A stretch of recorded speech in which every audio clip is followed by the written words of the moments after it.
You've got your Colosseum tickets, you've arrived here at the Colosseum, and there are lines and crowds and people everywhere. Where do you go in? When the Colosseum was in use in ancient Rome, there were 80 entrances, but today there are just 3. In today's video, I'll explain to you where the entrances are and which one you should use. I'll also show you where the exits are. First, a really quick history about the Colosseum's entrances and how we got to the ones that we're using today. If you want to skip this part, you can use the chapters below to jump ahead. When you walk around the Colosseum, you'll see Roman numerals above the arches. These were the original entrances to the arena when it was used during the Roman Empire. With the fall of the Roman Empire, the Colosseum fell into disuse. Eventually, it began to fall apart due to neglect, plunder, and earthquakes. And in the year 1349, a catastrophic earthquake caused a huge section of the Colosseum to collapse. It's estimated this earthquake was around a 7 magnitude on today's Richter scale, and it caused the outer ring of the south side of the Colosseum to collapse completely. This is the side of the Colosseum that is the least interesting and most modern. It's also where the exit is. More on that a little later in this video. During the Renaissance, when building and rebuilding was in full swing, this fallen marble acted as a quarry. From the 14th to the 17th centuries, popes had workers haul off large slabs of marble that once made up the Colosseum's outer ring. They used it to erect other buildings, notably St. Peter's Basilica, but also St. John in Lateran, Palazzo Venezia, Basilica of San Marco, Palazzo Farnese, and many others. Finally, in the 18th century, Pope Benedict XIV declared the Colosseum to be a church, and this put a stop to all the plundering. The monument's fortunes were reversed, and subsequent popes worked at restoring it. In the early 1800s, 2 architects were tasked with rebuilding the outer rings, which were on the verge of complete collapse. In 1820, the architect Raffaele Stern reinforced the arches on the northwest side. This side of the Colosseum is now known as the Stern Abutment, and the entrance here is known as the Stern Gate, named for this architect. In 1826, architect Giuseppe Valadier built a more complete structure on the opposite side. This is the structure you can see behind me. This section, which abuts outward, is called a spur, or Sperone in Italian. And so the entrances on this side of the Colosseum are referred to as the Sperone Valadier. Sperone, spur, and Valadier, named for the architect who designed it. Now that you know what the entrances are called, which one should you use? At the time I'm making this video for you, the Stern entrance is only being used for one ticket, the Arena 24 hours. With this ticket, visitors come in through what is known as the Gladiator's Gate. They spend 20 minutes inside on the arena floor, and then they leave the same way they came in. The Sperone Valadier entrance behind me has 2 entrances. One is for tour groups, and the other is for individual ticket holders. A tour guide actually has the option to use either of these entrances, depending on what they deem to be the better option for their group. Individual ticket holders must use the dedicated entrance. So if you have booked an entrance to the Colosseum as a standard entry ticket or a full experience ticket, you must go in through the entrance for individual ticket holders here at the Sperone Valadier. This is also where those in a wheelchair and their caregiver, if they are accompanied by one, can enter free of charge. Whether you're an individual ticket holder holding a standard Colosseum ticket or a full experience ticket, or you're on a tour, either way, all visitors on this side will wind up on the same place on the inside of the Colosseum before actually entering the monument. If you've booked a tour via the Colosseum, you're going to go in through the individual ticket holder's entrance. Inside, you'll find out where to meet your guide. At all 3 entrances, visitors must go through a security check.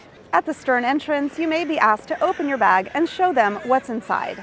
Here at the Valadier entrance, the security is something like airport security, where you'll put your items on a belt and you'll walk through a metal detector. The security lines move quickly. When you enter through the Stern Gate, you both show your ticket, go through security, and enter all at once. When you use the Valadier entrance and you're not with a guided tour, there are a few steps you'll need to follow. All tickets to the Colosseum are nominative, which means that you need to show ID to show that you are the person whose name is on the ticket. At the first point of entry, they're just going to check to make sure that you have a valid ticket for the current date and time. You can enter up to 15 minutes prior and 15 minutes after your Colosseum appointment time. But don't go too far outside of that time because you will not be allowed inside.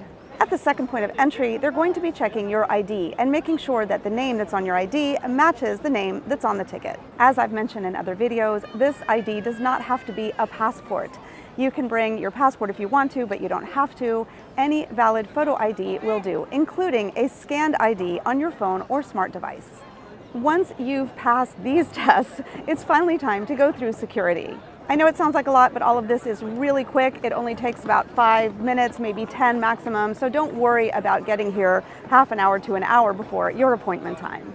Every single ticket you purchase to the Colosseum is a skip the line ticket. It allows you to skip the line to purchase tickets. So once you start going in, the lines that you're seeing are just these lines for checking your ticket, checking your ID, and then going through security. But as I said, these lines take very little time. Once you've passed through security, it is now time to actually enter the monument. So I'm going to take you with me and show you what this process looks like. Let's head inside.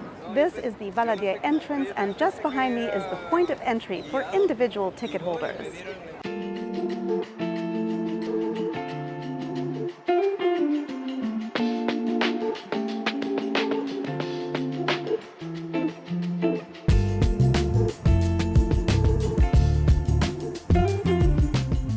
Now that we've gone through security, we have to get ready to actually enter the monument. So that first step is just to get inside and past security. That whole thing took me under 5 minutes, so you really don't need to worry about spending that much time getting in and going through security. Let's go to the next step.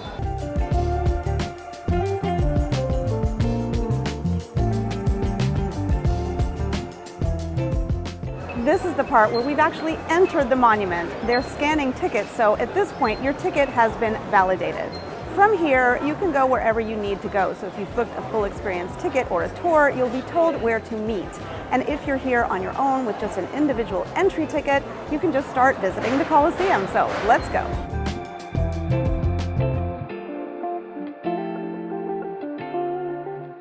Note that there is an elevator on the inside of the Colosseum that goes between the first and second floors, but this elevator is only for those who really need it, such as pregnant women, elderly people, or those in a wheelchair.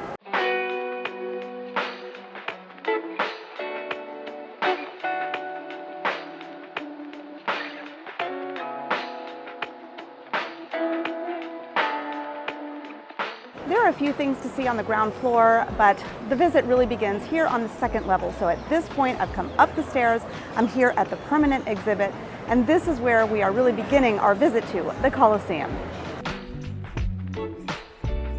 I think the park has done a really good job with the signage, and it makes it really easy to find anything you're looking for while you're inside this monument. If you're looking for the gift shop, if you're looking for the bathrooms, you're looking for the exit, the emergency exit, the elevator, you can find them on these signs posted throughout. Before you finally exit this monument, there's something really special you should look out for. At this point, everybody is just set to exit the monument. They're just making their way out and they're not looking behind them. But turn around and look what's above me. Don't miss this fresco from the late 17th century, early 18th century that depicts Jerusalem and the crucifixion.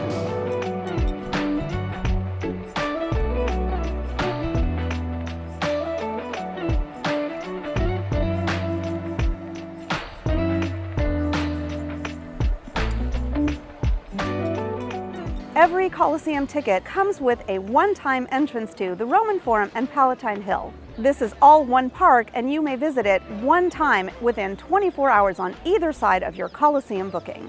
Whether you plan to visit the Roman Forum and Palatine Hill before your Colosseum entry time or after, you may be wondering where to enter that park. There are some pretty obvious entrances right here near the Colosseum, but there are other entrances you may want to know about. To find out where all the entrances and exits of the Roman Forum and Palatine Hill are located, check out my video right here.